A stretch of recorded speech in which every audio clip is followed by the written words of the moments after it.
de vie et de nous faire grâce en toutes choses. Au nom puissant de Jésus, j'ai ainsi prié avec foi. Amen. Pouvons nous asseoir et tu acclames encore le Seigneur une fois de plus pendant que tu t'assieds. Que Dieu soit béni, béni, béni, béni. Je vais parler calmement ce matin, mais je crois à l'onction du Seigneur qui ne sort pas seulement quand on crie, quand on parle calmement. Il y a une forte onction de Dieu qui se dégage et les vies sont changées. Les gens ne sont pas changés quand on crie, les gens sont changés quand la parole de Dieu est communiquée. Et la parole de Dieu qui est communiquée ce matin puisse amener le changement dans ta vie au nom de Jésus-Christ. C'est comme si tu ne crois pas. Je voulais dire que ceci amène le changement dans ta vie au nom de Jésus-Christ. Il y a quelqu'un qui le croit? Dites fort Amen. Amen veut dire que cela soit appliqué dans ma vie. Quand on dit Amen, c'est comme si on prenait ce qui était à l'extérieur, on l'appliquait sur sa vie. Que cela soit ainsi. Et chaque fois que des paroles de foi sortent en ces lieux, il faut dire Amen. Même s'il faut dire Amen 1000 fois, il faut dire Amen. J'allais dans une église et j'aime bien cette église. Quand tu arrives, que tu dis une parole, tout le monde se tient debout. Amen. Quand tu proclames, tout le monde, Amen. Vous savez, frères, sœurs, nous recevons de Dieu, pas parce que Dieu a parlé, mais parce qu'on croit dans ce que Dieu a parlé. La Bible a des promesses, plus de 6000 ou 600 dans la Bible. Mais est-ce que toutes ces promesses sont réalisées dans nos vies? Ce qui se réalise, c'est ce dont on croit que Dieu a fait pour nous. Et je voudrais que toutes les paroles qui sortiront ce matin, tu crois que ces paroles t'appartiennent et que tu dises Amen à ces paroles. Notre thème, c'est les liens familiales. Les liens familiales, c'est au singulier qu'on a mis cela sur nos affiches. C'est ces liens qui nous lient dans une famille. Je voudrais donner une image d'un lien familial. Nous n'avons pas seulement des familles biologiques, mais nous avons aussi des familles spirituelles. Nous avons aussi des familles de travail.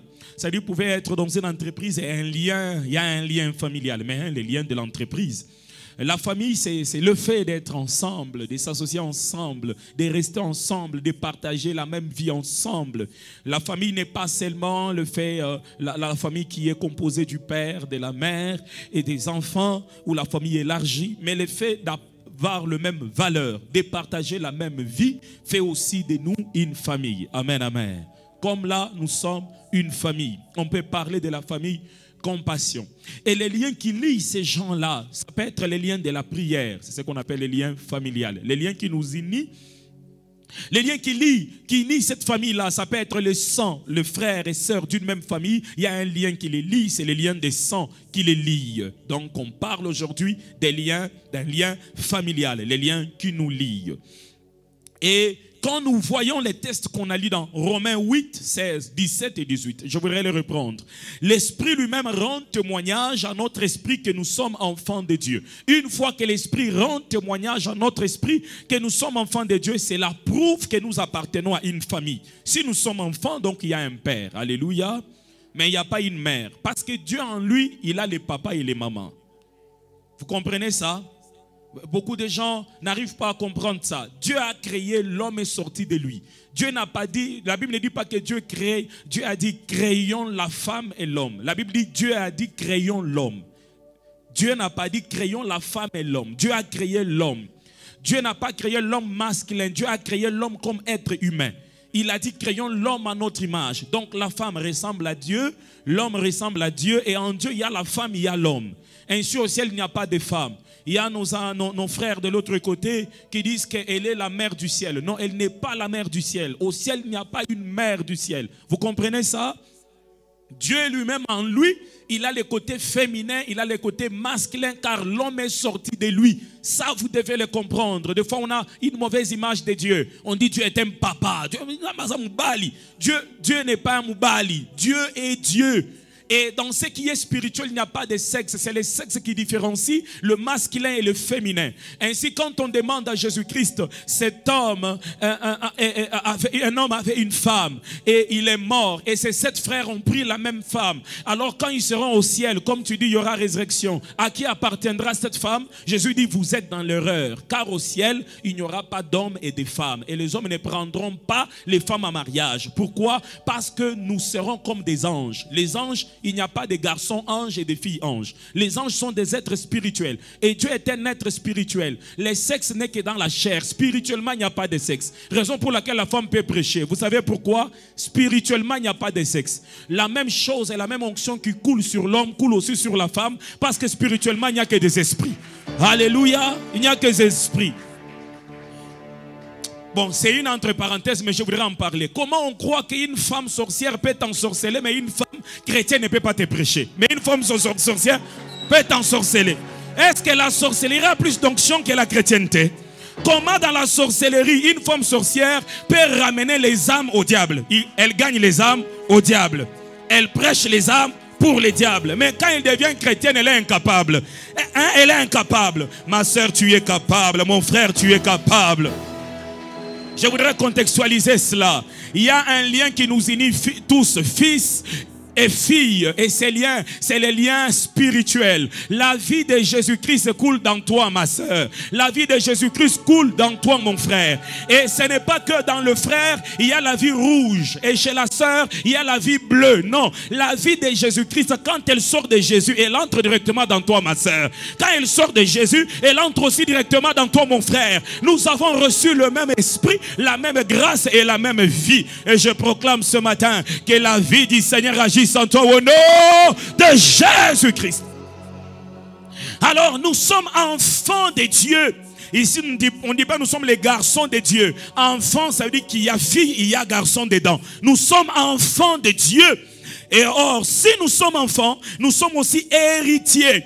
Le fait d'appartenir à cette famille, nous sommes héritiers. Le fait d'appartenir à une famille, tu es héritier. Le fait que tu es né dans cette famille-là, tu es héritier. Que tu le veuilles ou ne le veuilles pas. Quand les gens regarderont ton nez, ils diront, ça c'est Papa Jean.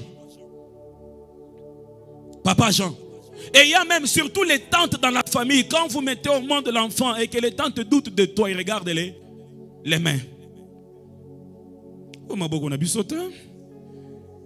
Mais pourquoi ils regardent les mains? Parce que nous sommes héritiers. Nous sommes héritiers des biens spirituels. Nous sommes héritiers des biens biologiques. Nous sommes héritiers des biens matériels. Ça veut dire que même physiquement, on peut voir que ces nez ici appartiennent à mon frère. Et ces doigts appartiennent à mon frère. On peut voir ça.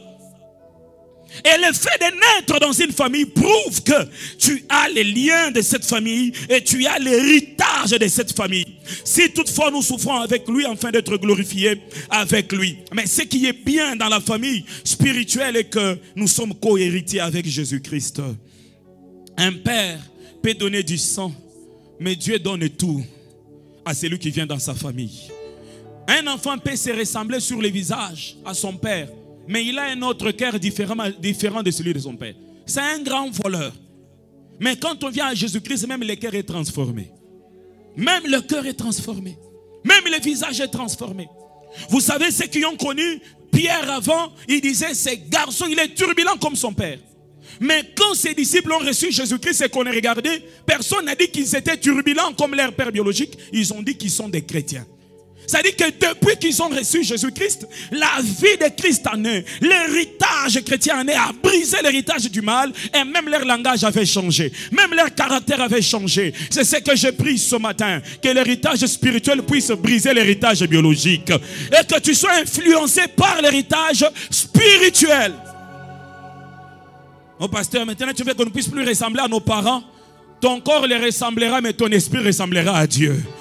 Ton visage le ressemblera, mais ton visage spirituel ressemblera à Dieu. C'est ce qui fait que Moïse, quand tu descends de la montagne, on ne pouvait pas le fixer. Pourquoi? Il a rencontré son père. Et le sang de ton père était en train de couler sur lui. Et la gloire de son père coulait sur Moïse. Et quand on regardait Moïse, on voyait Dieu sur Moïse. Il était en train de rayonner la présence de Dieu. Je prie que tu puisses rayonner la présence de Dieu. Que tu rayonnes la présence de Dieu. Chaque appartenance à une famille t'introduit dans l'héritage de cette famille. Que ce soit un bon héritage ou un mauvais héritage. En droit, il y a ce qu'on appelle l'héritage actif et passif. Quand tu as reçu l'héritage actif, ça dit qu'il y a des maisons, il y a des biens. Mais quand tu as reçu un héritage passif, ça dit que vous avez des dettes. Et ces dettes-là, tu les as héritées. Ça veut dire que tu les as hérités. Et bien aimé, quand tu nais dans une famille biologique, spirituellement dans cette famille-là, tu as aussi les héritages. Et ces héritages peuvent être actifs ou ces héritages peuvent être passifs dans une famille. Et frères, sœurs, si l'héritage est passif, ça veut dire ce qu'on appelle les découillous. C'est le défunt, c'est lui qui est mort. S'il a laissé un héritage passif, qu'est-ce qui se passe? Il y a une réclamation. Comme dans la vie de cette femme qui, son mari meurt, il était parmi le fils des prophètes. Et qu'est-ce qui se passe? On vient réclamer, on dit, ton mari a laissé un héritage passif. On vient réclamer les enfants pour qu'ils puissent payer cette dette. On vient réclamer.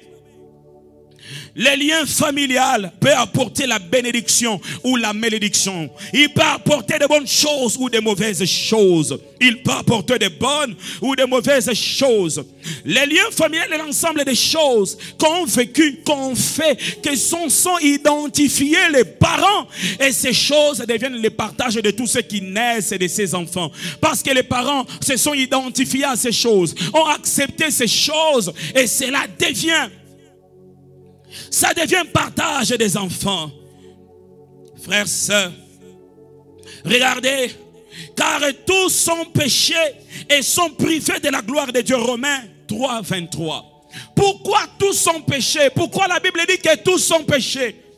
Parce que quand on est d'Adam, on a un lien qui nous lie à Adam. Et le lien qui nous lie à Adam, c'est quel lien? C'est le lien du péché. Le péché qu'Adam a commis a fait que tous ceux qui puissent naître d'Adam puissent avoir les mêmes liens du péché. C'est-à-dire que tu sois, quand tu nais dans ce monde, il y a un lien. Et ce lien, c'est en Romains 3, 23, tous sont péchés, ils sont privés de la gloire de Dieu. Ils ont péché où? En Adam. Mais ce qui est meilleur est que malgré ce qu'Adam a fait, nous avons un Père qui n'est pas un Père terrestre. Nous avons un Père qui est un Père céleste. Et Jésus-Christ est venu. Lui, la Bible dit, dans la bouche duquel il s'est trouvé des fraudes. Tous les jours de sa vie, il n'avait jamais commis de péché. Et il est mort pour nous. Et il nous a communiqué un héritage spirituel. Et l'héritage que Jésus-Christ a amené à nous a brisé l'héritage que nous avons reçu d'Adam. Ainsi, quand on reçoit Jésus-Christ dans nos vies, nous entrons dans une autre famille. Nous entrons dans la famille des enfants de Dieu. Nous entrons dans la famille chrétienne. Et lorsque nous entrons dans cette famille, qu'est-ce qui se passe? Nous sommes d'abord purifiés. Des choses, des alliances, des œuvres, des conséquences, des alliances biologiques. Et nous sommes remplis de toutes les bénédictions célestes en Christ. À cause de Jésus.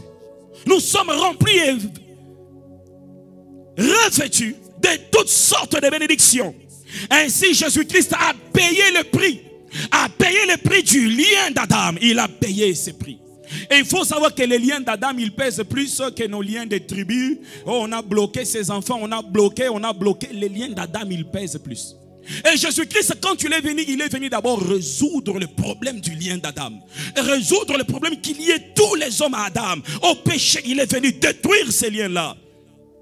Et nous a introduits dans une famille spirituelle. Ainsi, nous sommes enfants de Dieu. Et la Bible dit dans les livres des Romains, c'est ce qu'on a lu, nous sommes héritiers. Et nous sommes co-héritiers. C'est-à-dire qu'en tant que chrétien, tu ne dois plus dire que dans ma famille, nous sommes tous liés par les célibats. Il y a un lien de mariage béni que le Seigneur t'a lié quand tu es entré dans la vie chrétienne. Et ce n'est plus les célibats qui pèsent sur toi. Maintenant, c'est les bénédictions du lien spirituel qui pèsent sur ta vie. Je prie que cela t'arrive au nom de Jésus-Christ. Tous ceux qui avaient les liens de célibat, Jésus-Christ t'a pris en mariage avant même de te voir. Pour dire qu'il n'y a personne qui peut encore réclamer sur ta vie. Lui, t'a pris en mariage avant de te voir. Ça dit qu'il n'y a aucun autre pouvoir, aucune autre puissance qui peut te réclamer. Ceux qui avaient des liens de maladie héréditaire, Jésus-Christ avant de te voir, la Bible dit ceci, lui par les meurtrissures duquel nous avons été guéris. Avant de te voir, il t'a déjà guéri. Il avait tout prévu. Avant même que tu viennes au monde, il avait tout prévu. Je voudrais revenir dans Genèse 12, 13. Qu'est-ce qui arrive avec Abraham? Si on peut parler des liens familiaux ou familiaux. La Bible dit ceci dans Genèse 12, 13. Dis, je te prie que tu es ma sœur, afin que je sois bien traité à cause de toi et que mon âme vive grâce à toi. Abraham est en train de mentir. Il dit que sa femme c'est sa sœur. Mais cela produit des conséquences. Qu'est-ce qui arrive? C'est la vie c'est dans la vie de son fils Isaac. Genèse 26, 9. Abimelech fit appeler Isaac et dit, certainement c'est ta femme. Comment as-tu pu dire c'est ma sœur? Isaac lui répondit, j'ai parlé ainsi de peur de mourir à cause d'elle. Papa, il ment sur sa femme qui est sa sœur. Son fils aussi vient aussi mentir que sa femme, ce n'est pas sa femme, c'est sa sœur. C'est-à-dire que le mensonge qui était fait par papa est aussi fait par maman. Le même péché est en train de revenir. Ainsi, un lien familial, qu'est-ce qu'il fait? Il tourne la même chose tout autour de ceux qui sont liés par ces liens. Il tourne la même chose. La vie que tel a vécue, telle aussi la vie, l'autre aussi la vie. C'est la même chose qui tourne dans un lien familial. Mais ça ne se limite pas là. Ça descend alors dans les petits-fils d'Abraham. Qu'est-ce qui arrive dans Genèse 27, 15? La Bible dit ceci. Ensuite, Rebecca prit les vêtements d'Ésaü, son fils aîné, le plus beau qui se trouvait à la maison, et il les fit mettre à Jacob, son fils cadet. Et il dit à Jacob, va mentir à ton père que tu es Ésaü. Mais pendant que c'est Jacob, donc les lieux de mensonge, je me dis, mais pourquoi la Bible a pris soin de répéter ses erreurs? Parce que normalement, si on fait une Bible ou notre livre, on doit cacher les erreurs. C'est-à-dire que la Bible n'est pas notre livre, c'est la parole de Dieu. Et Dieu n'avait pas besoin de cacher les erreurs des hommes. Et il voulait même que par les erreurs que les hommes ont connues, que nous puissions avoir l'intelligence pour savoir comment s'en sortir aujourd'hui. Ils viennent mentir que c'est Jacob, mais c'est Ésaü, mais pendant que c'est Jacob. Et regardez ce qui arrive alors à Jacob. À Jacob, lui, c'est tous ses enfants qui se lient et qui viennent mentir à Jacob. Qu'est-ce qu'il dit à Jacob? Il dit ceci, que ton fils Joseph a été tué. Mais pendant qu'ils l'ont vendu, ils viennent mentir qu'il a été tué. Mais pendant qu'ils l'ont vendu.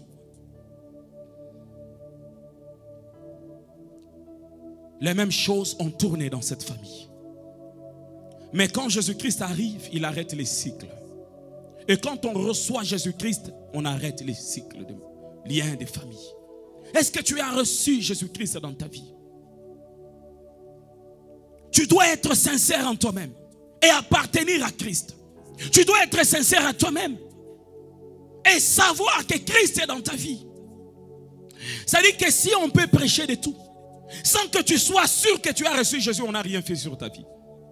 Si on peut briser, chasser, si tu n'es pas réellement reçu Jésus-Christ, tu ne l'as pas réellement reçu, on n'a rien fait. Vous savez, dans tout ce qu'on fait, la base, c'est que chacun de nous reçoive Jésus-Christ dans sa vie. C'est la base de tout. C'est le début même de cette vie chrétienne. C'est le début même de la nouvelle naissance. Et quand on reçoit Jésus-Christ dans nos vies, alors nous commençons cette nouvelle naissance. Nous commençons cette nouvelle vie. Et les choses changent dans nos vies. Il y a des choses, frères, sœurs, que nos parents ont fait. Il y a des choses que nos grands-parents ont fait. Il y a des choses que nos aïeux ont fait.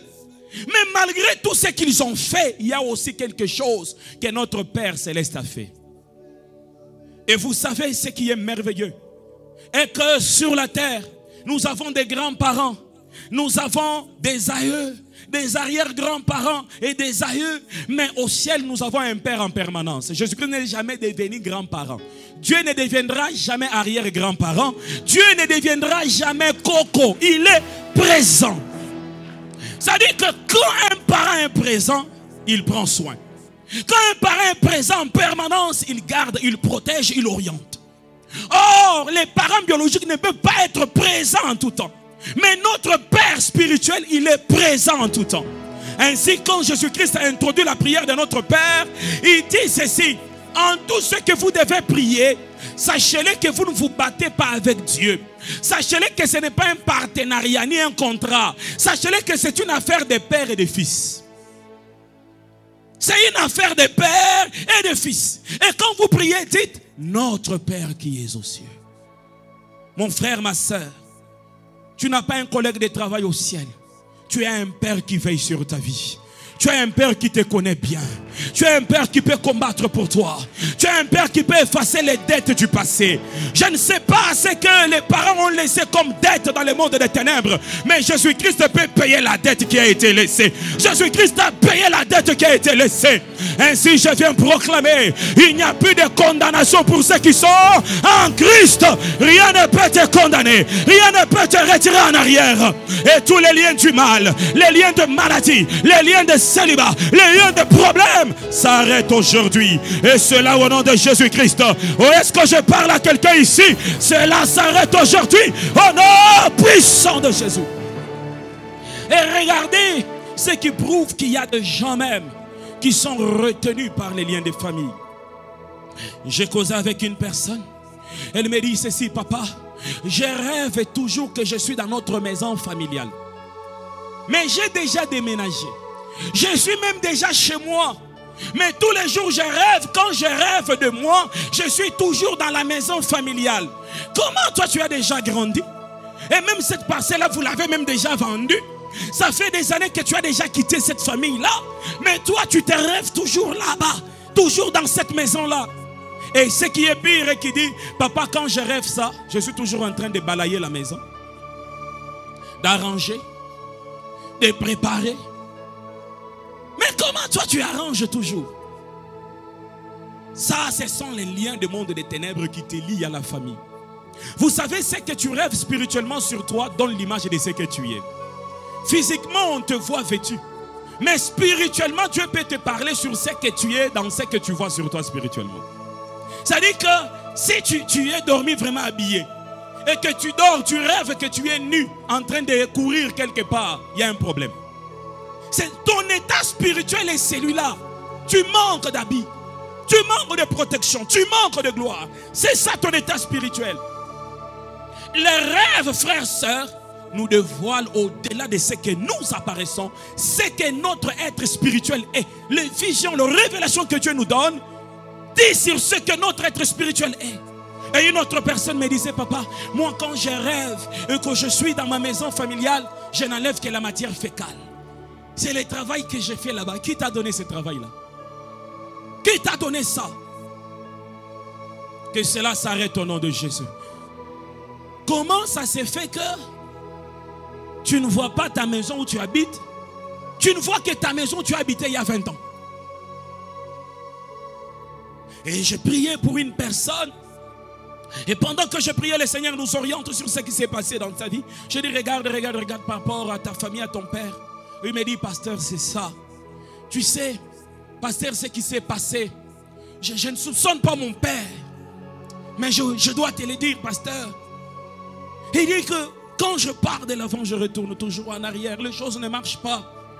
Et un jour, je suis allé dans la chambre de mes parents, adultes déjà, et j'ai tiré un tiroir. J'ai vu les nombrils de tous mes frères et le mien aussi était là.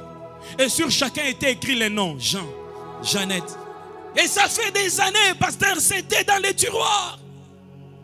Mais comment c'était dans les tiroirs? Et j'ai appelé mes frères, je les ai dit, tout le monde était fâché. J'ai pris ça, je suis allé, j'ai brûlé ça. En Afrique, la vie de l'enfant, quand l'enfant naît, est dans cette image-là de l'ombre. Et même plusieurs coutumes faisaient que quand l'enfant naît, on prend ça, on part enterrer ça dans les jardins pour dire que toi tu appartiens à cette terre. Ou on va jeter ça pendant la nuit. Ainsi même quand les Africains se chamaillent, quelqu'un te dit: tu ne sais pas là où on a enterré mon nombril. Tu ne sais pas. Pourquoi? Ça veut dire que ma vie est enterrée là-bas. Hein, toi aussi tu dis ça, ça veut dire ça. C'est-à-dire quand tu dis à quelqu'un: tu ne sais pas là où on a enterré mon nombril, ça veut dire tu dis que ma vie est cachée là où on m'a enterré. Vous voyez ce qui retient spirituellement les gens? Ça veut dire que toi tu crois que ta vie est enterrée quelque part au lieu de croire que ta vie est en Jésus-Christ.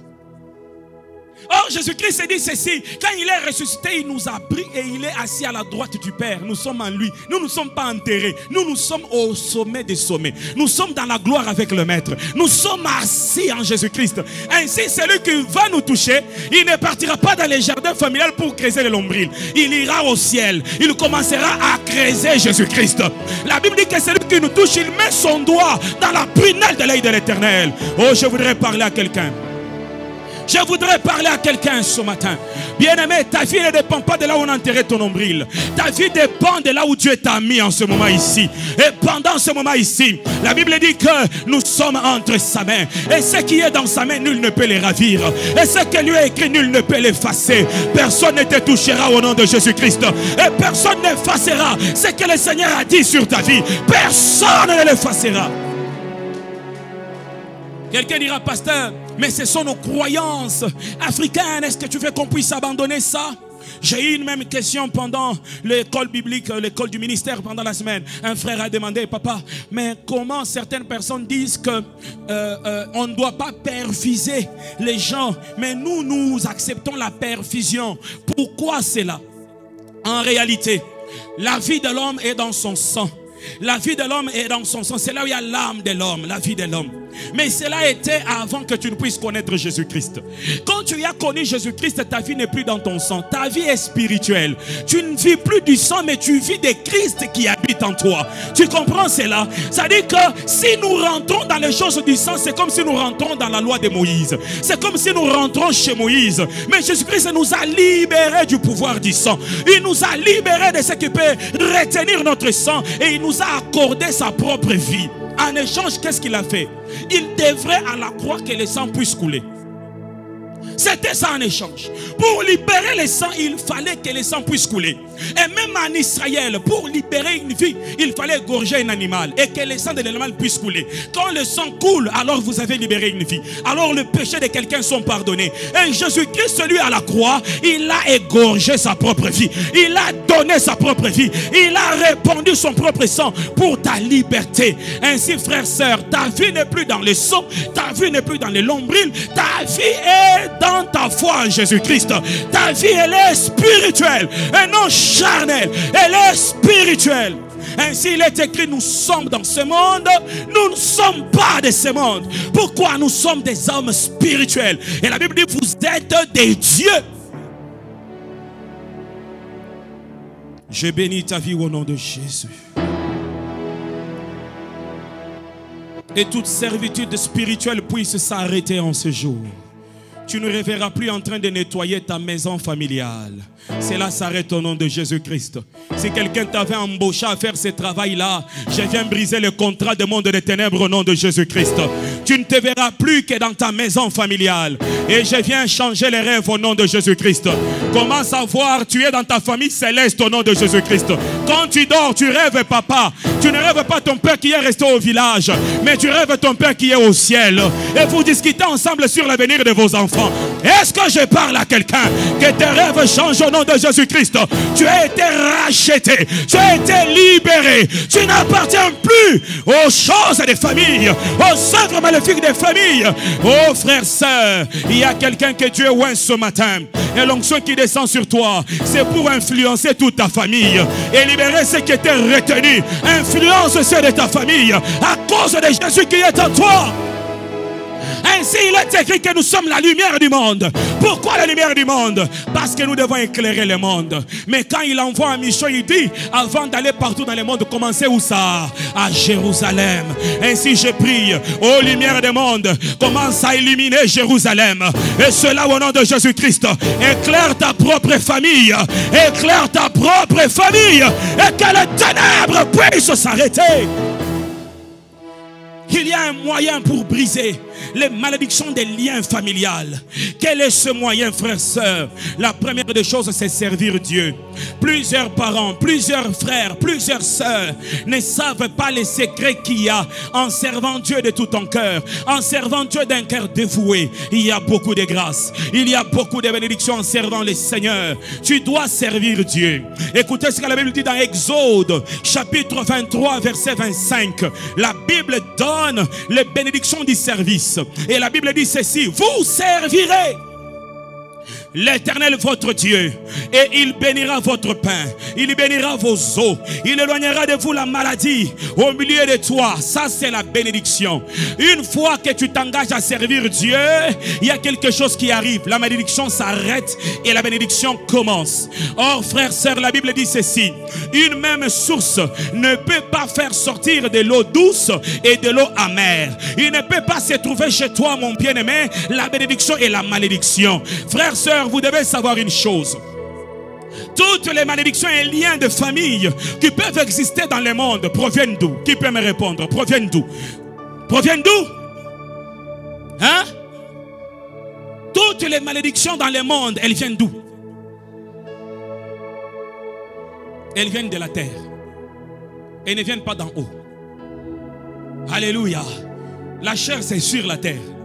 N'est-ce pas? Tout ça, c'est sur la terre. Mais la bénédiction vient d'en haut. Le diable ne peut jamais bénir quelqu'un. Même si le diable te donne de l'argent, il ne t'a pas béni. Un seul qui a le pouvoir de bénir, c'est Dieu. Bénir veut dire de bonnes paroles sur quelqu'un. Dire de bonnes paroles. Maudire, c'est dire de mauvaises paroles. Malédiction, malédire ou bénédire, qui veut dire de bonnes paroles ou de mauvaises paroles. Et les bénédictions ne viennent que d'en haut. Et la Bible dit que c'est la bénédiction d'Éternel qui enrichit. Et ne fait suivre d'aucun. Toute autre chose qu'on peut appeler bénédiction ne fait suivre que des chagrins et des problèmes. Si le diable te donne, sache-le que tu es tombé dans des problèmes. Si tu as l'argent par le mal, par le diable, tu es tombé dans des problèmes. Et ces problèmes-là ne se limiteront pas à toi.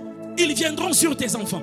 Ils viendront sur tes arrières. Ils viendront sur ta descendance. Mais quand Dieu te bénit, c'est que ta vie a changé, tes enfants, leur vie ont changé. Pourquoi? Parce que ce que Dieu a dit, ça vient d'en haut et ça brise ce qui est sur la terre. Ainsi, frères, sœurs, quand tu commences à servir Dieu, il y a tout autour de toi des malédictions qui viennent de la terre, qui viennent de la tante, qui viennent des grands-parents, qui viennent de l'oncle. Tout ça, ça vient de la terre. Mais quand tu commences à servir Dieu, la Bible dit: je te bénirai. Ça dit qu'il y a une parole qui descend d'en haut et jusque sur la terre. Et quand la parole de bénédiction tombe sur la vie d'une personne, toute malédiction est brisée. Il n'y a aucune malédiction qui peut rivaliser avec la parole bénissante de Dieu. Aucune malédiction. Et la clé de cela, c'est de servir Dieu. Mon frère, quel que soit ce que tu fais aujourd'hui, tu peux être en train de travailler. Tu dis: je travaille pour le futur de mes enfants. Tu sais que l'argent que tu laisses en banque peut finir. Tu sais que les parcelles, les enfants peuvent les vendre. Mais quand tu sers le Seigneur en dehors de travailler, tu sers Dieu. C'est une sémence qui reste dans ta famille et qui ne la quittera jamais. Tu ne la quitteras jamais. Qu'est-ce que tu fais pour Dieu? Et comment le fais-tu pour Dieu? Une fois, frère, sœur, que dans une famille remplie de problèmes, de malédictions, quelqu'un commence à servir Dieu, il commence à arrêter les cycles du mal. Servir Dieu change les choses. Ainsi, je t'en supplie, donne une place à Dieu dans ta vie.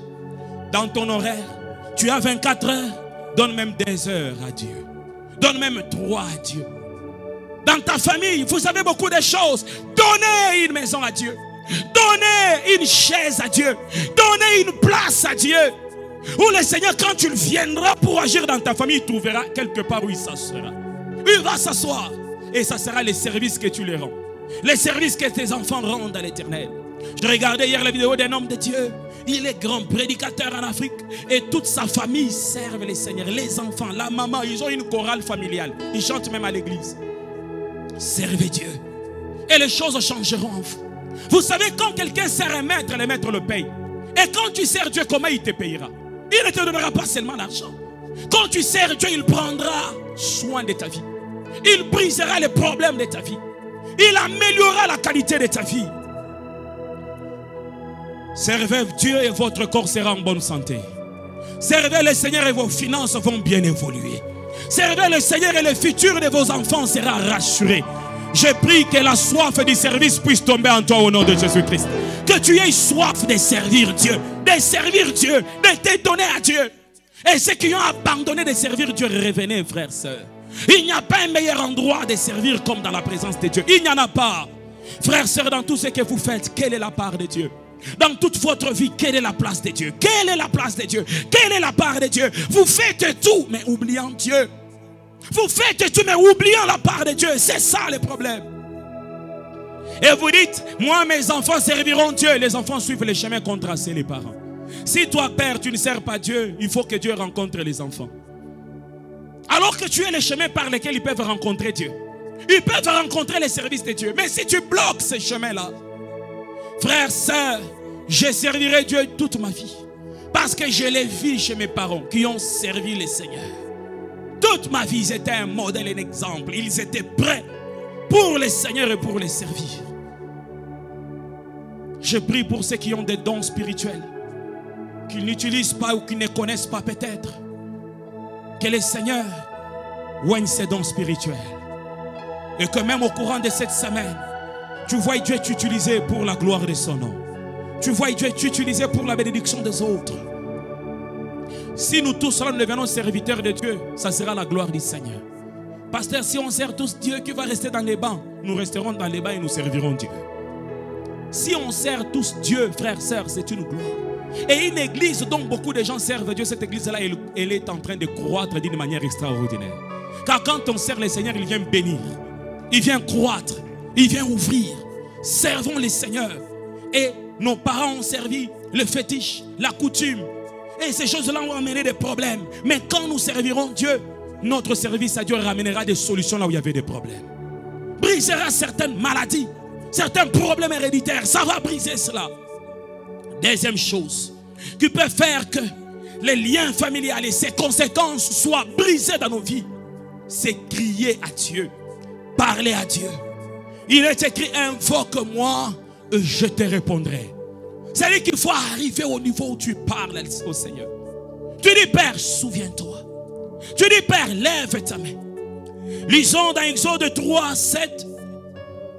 8 et 9, la Bible dit, l'Éternel dit, je vis la souffrance de mon peuple qui est en Égypte.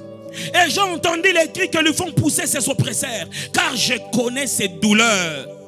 Je suis descendu pour les délivrer de la main des Égyptiens et pour les faire monter de ces pays dans un bon et vaste pays, dans un pays où coule le lait et le miel, dans le lieu qu'habitent les Cananéens, les Étiens, les Amoriens, les Phésiens, les Éviens et les Jébusiens.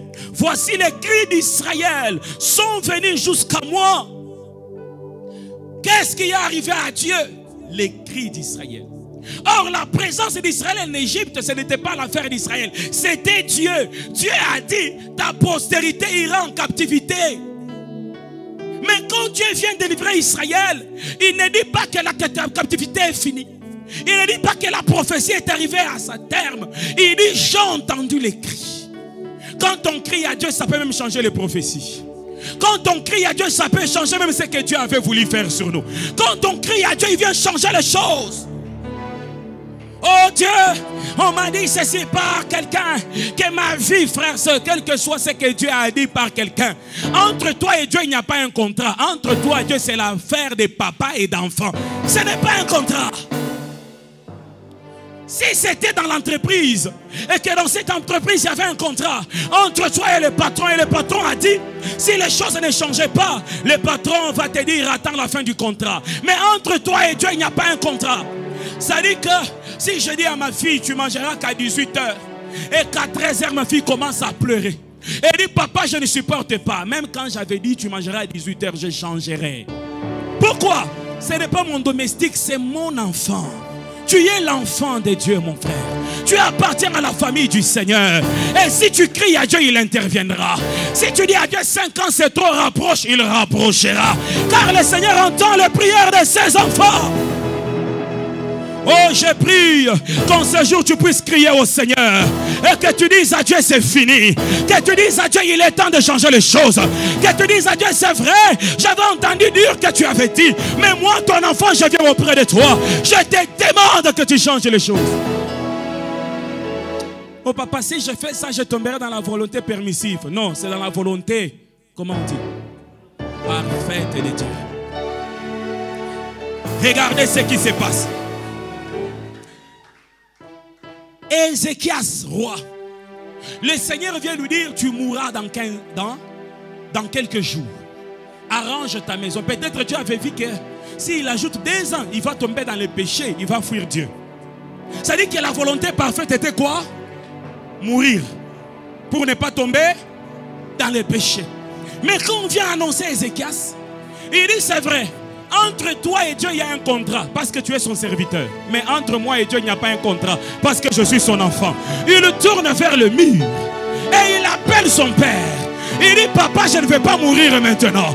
Il dit papa souviens-toi de la manière dont j'ai marché avec toi. Oh! Au nom de Jésus-Christ, que papa vienne se souvenir de la manière dont tu as marché avec lui. Que papa vienne se souvenir de la manière dont tu l'as servi, de la manière dont tu l'as craint. Qu'il vienne s'en souvenir. La Bible dit que vos parents, quand un enfant lui demande un pain, il donne un caillou. L'enfant est tombé dans la volonté permissive. Il est dans quoi? Il a demandé quoi?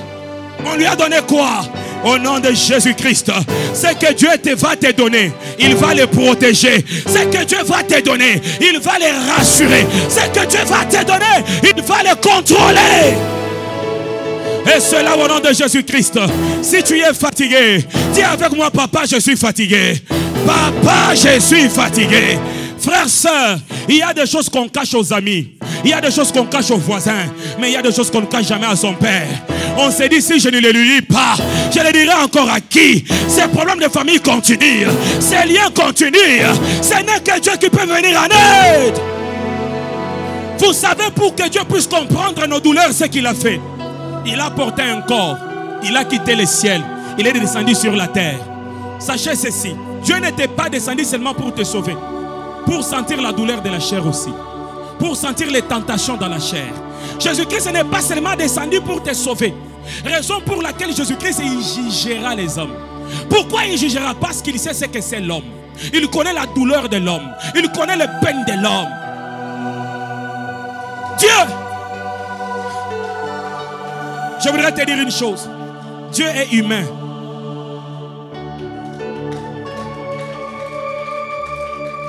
Jésus-Christ était 100% Dieu et il était 100%. Jésus est humain. Et en ce moment ici, quand tu pries, il ne te voit pas comme s'il était un Dieu. Il te voit comme s'il était un homme.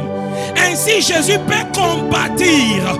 Celui qui peut compatir, c'est celui qui connaît la grandeur, la hauteur de la douleur, la profondeur de la douleur. Celui-là peut compatir. Si Dieu peut compatir, c'est parce qu'il connaît ce que c'est le problème de célibat. Il sait comment ça fait. Il connaît ce que c'est la tentation. Il connaît ce que c'est le chômage. Et comme il connaît, il attend une chose. Que tu puisses l'invoquer.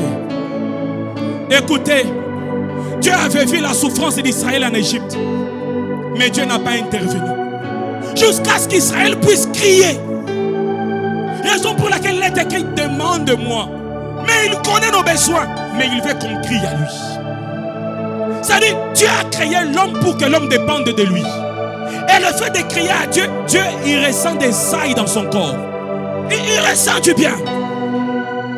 Écoutez, les anges ne crient pas à Dieu. Vous savez ça? Les anges ne demandent pas secours à Dieu. Mais l'homme doit crier à Dieu. Parce que l'homme a reçu de Dieu Dieu. Il a dit créons l'homme à notre image, à notre ressemblance. Ainsi l'homme ne peut bien se retrouver qu'en parlant à Dieu, en demandant à Dieu. Ainsi quand le christianisme n'était pas connu, dans tous nos villages il y avait un Dieu quelque part. Pourquoi? Parce que l'homme a un vide dans son cœur. Mais vous devez savoir une chose, Dieu aussi a un vide dans sa vie. Je voudrais vous dire le vide de Dieu. Quand Dieu crée l'homme, il avait peut-être 100% de souffle. Il en a pris peut-être 1%. Et il a soufflé dans l'homme. Le 1% est sorti de Dieu. Le souffle qu'a l'homme, c'est le vide qui est resté en Dieu. Dieu a dit à l'homme, reçois. L'homme a reçu de ce qui est sorti de Dieu. C'est-à-dire quand cet homme revient vers Dieu, elle lui dit, Père, Dieu ressent la douleur de son souffle qui était sorti. Il ressent la peine de sa douleur, de son souffle qui était sorti. Il dit, je te viens en aide. Il dit, je te viens en aide. Jancy, je te viens en aide. Gina, je te viens en aide. Que Dieu te vienne en aide au nom de Jésus-Christ. Dieu Tu n'as pas crié à Dieu comme un esclave. Tu y as crié à Dieu comme son enfant. Tu n'as pas crié à Dieu comme un serviteur. Tu y as crié à Dieu comme son enfant. Vous savez, dans toute autre chose, quand on fait des miracles, la Bible dit, vous êtes des vases inutiles. Mais quand on vient en prière, Jésus dit, notre Père qui est au ciel. En prière, nous ne sommes pas des vases inutiles. En prière, nous ne sommes pas des simples serviteurs. En prière, nous devenons des fils du Dieu qui est au ciel. En prière, les choses changent. En prière, nous parlons à papa et non au maître. Quand je viens prier, je ne dis pas maître, je dis papa. Quand je viens prier, je ne dis pas oh maître, je dis papa. Vous savez, frères, sœurs, circule même dans cette rue ici et qu'un enfant vienne et que tu dises mon papa, j'ai faim. Même si tu avais 500, tu vas partager. Même si tu avais seulement 500, tu vas partager. Le fait d'appeler quelqu'un papa te relie à lui. Il sent qu'il y a quelque chose qui est sorti de lui et qui était entré en toi. Et il se sent responsable de la personne qui est en sa face. Dieu est responsable de ta vie. Dieu est responsable de ta vie. Il sait la douleur qui se passe dans ton cœur. Il sait quand tu tombes comment ça te fait mal. Ça lui fait aussi mal. Il sait quand ça ne marche pas. Ça lui fait aussi mal. Ça lui fait aussi mal. Tu as un papa au ciel. Tu as un papa au ciel. Tu as un papa au ciel. Et ce matin, je viens prier, proclamer que tous les liens familiaux qui pesaient sur ta vie soient brisés au nom de Jésus-Christ. Soient brisés au nom de Jésus-Christ. Dieu ne nous a pas appelés à l'esclavagisme. Dieu nous a appelés à la liberté. Et il est écrit, vous connaîtrez la vérité. Et la vérité vous affranchira. La vérité est que tu y as le sang de Jésus qui coule en toi. Tu y as l'Esprit de Dieu qui habite en toi. Tu as la puissance de Dieu qui habite en toi. Si ton oncle t'a fait maudit, ton Père Céleste te bénit ce matin au nom de Jésus-Christ. Je ne sais pas qui t'a maudit. Je ne sais pas quel est l'héritage passif que tu as hérité. Mais ce matin, Dieu fait quelque chose. Il fait quelque chose dans ta vie. Il vient enlever ce qui était passif. Il te communique un véritable héritage. Il te le communique ce matin. Tout ce qui t'est lié aux œuvres du monde des ténèbres, aux œuvres de célibat, aux œuvres de complications, en tant que serviteur de Dieu, je viens les briser au nom de Jésus-Christ. Frères, sœurs, dans la Bible, les hommes ont intercédé pour quelqu'un et cette personne-là n'était pas chrétienne. Ils sont venus, ils ont dit à Jésus, celui-ci il mérite que tu le fasses du bien. Pourquoi cet homme méritait? Il avait seulement construit le temple et ils ont prié pour lui. Toi, tu n'as pas construit un temple. Toi, tu es le temple même de Jésus-Christ. Tu n'as pas construit un temple. Tu es le temple. Cet homme avait construit une synagogue, mais toi, tu es la synagogue. Cet homme avait construit un temple. Toi, tu es un temple de Jésus-Christ. Et Jésus, quand il voit une fille d'Abraham, la fille d'Abraham était liée par le diable. Écoute ces paroles. Il dit, cette fille d'Abraham, ne pouvons pas la délivrer aujourd'hui. Si la fille d'Abraham a été libérée, alors le fils de Jésus-Christ, qu'est-ce qu'on lui fera aujourd'hui? Si la fille d'Abraham a été délivrée, alors le fils de Jésus-Christ, la fille de Jésus. Crie à papa, crie à papa, crie à papa, crie à papa. Je sens l'Esprit de Dieu me dire d'arrêter par ici. Crie à papa en faveur de tes enfants. Dis à Dieu, ils seront une vie fiable. Ils se marieront dans des mariages stables et fiables. Si j'ai hérité de mon père la diabète, mes enfants héritent de leur père Jésus-Christ la guérison de ses meurtrissures. Si j'ai hérité de mes parents le problème, mes enfants, ils héritent de leur Père Céleste les solutions. Reçois des solutions à tes problèmes. Oh, reçois des solutions à tes problèmes. Ne dis pas à Dieu, mon Dieu. Dis à Dieu, mon Père. Dis à Dieu, mon Père. Où irai-je encore, Seigneur? Dis à Dieu, mon Père. Mon Père, mon Père. Mon Père. Mon Père qui est au ciel. Délivre-moi de tout ce qui est charnel. Délivre-moi de tout ce qui est charnel. Délivre-moi de tout ce qui est des ténèbres.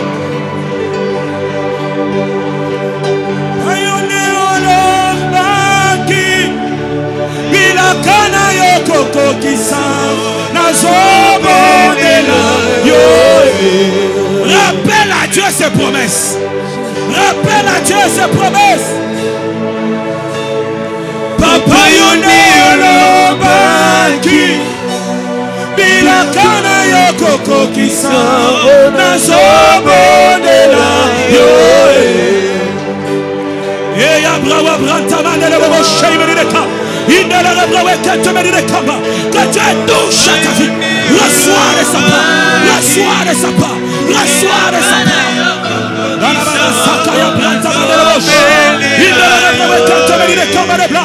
Que la promesse se réalise dans ta vie. Que la promesse se réalise dans ta vie. Que la promesse se réalise dans ta vie.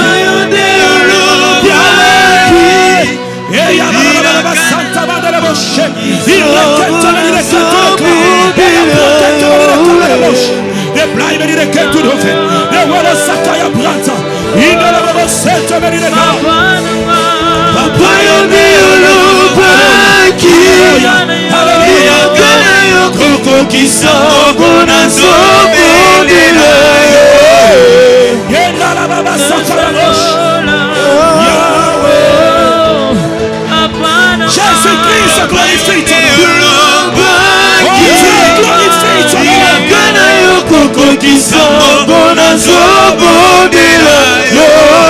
Crie à papa, crie à papa, crie à papa. Oh papa, papa yonde olobaki. Souviens-toi de tes promesses.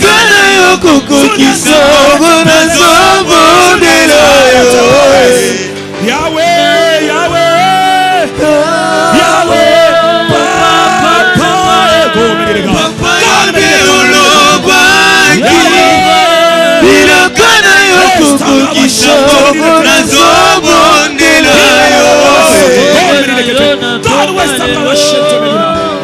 Yahweh, papa, papa yonde olobaki.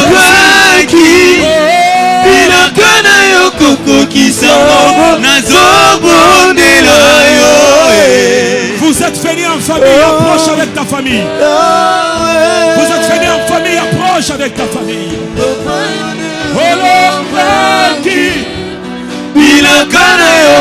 Continue à prier.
Nazobondela yo,